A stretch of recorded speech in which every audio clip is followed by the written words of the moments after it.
نحمده ونصلي على رسوله الكريم اما بعد فاعوذ بالله من الشیطان الرجیم بسم اللہ الرحمن الرحیم۔ جناب صدر اور میرے اساتذہ کرام اور ہم مکتب ساتھیوں، السلام علیکم ورحمۃ اللہ وبرکاتہ۔ آج جس موضوع پہ مجھے آپ کے سامنے لب کشائی کا موقع ملا ہے وہ ہے وطن نعمت بھی اور ذمہ داری بھی۔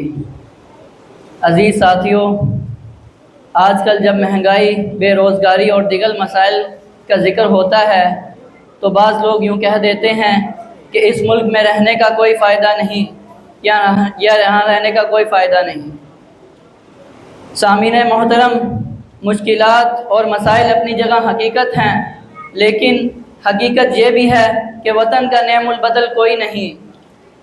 سامعین محترم، آپ وطن کی محبت ان لوگوں سے پوچھئے جنہوں نے وطن کی خاطر قربانیاں دی، جنہوں نے وطن کی خاطر اپنا خون بہایا، جنہوں نے وطن کی خاطر اپنی مائیں بہنیں قربان کی، جنہوں نے وطن کی خاطر اپنا گھر بار سب کچھ چھوڑا، اور یہ وطن ہمارے اکابرین اور علماء اور بزرگوں کی جدوجہد اور محنت کا ثمر ہے۔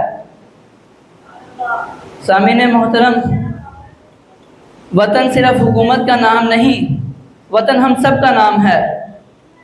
اگر میں طالب علم ہوں تو میں سوچوں کہ میں کس طرح وطن کی خدمت کر سکتا ہوں، اچھی تعلیم حاصل کروں، محنت سے پڑھوں۔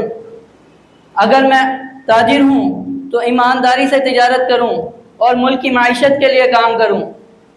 اگر میں ملازم ہوں تو اپنی ذمہ داری کو، اپنے فرائض کو پوری ذمہ داری سے ادا کروں۔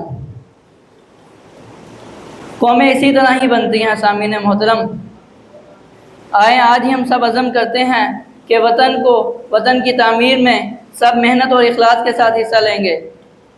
آخر دعوانا الحمدللہ۔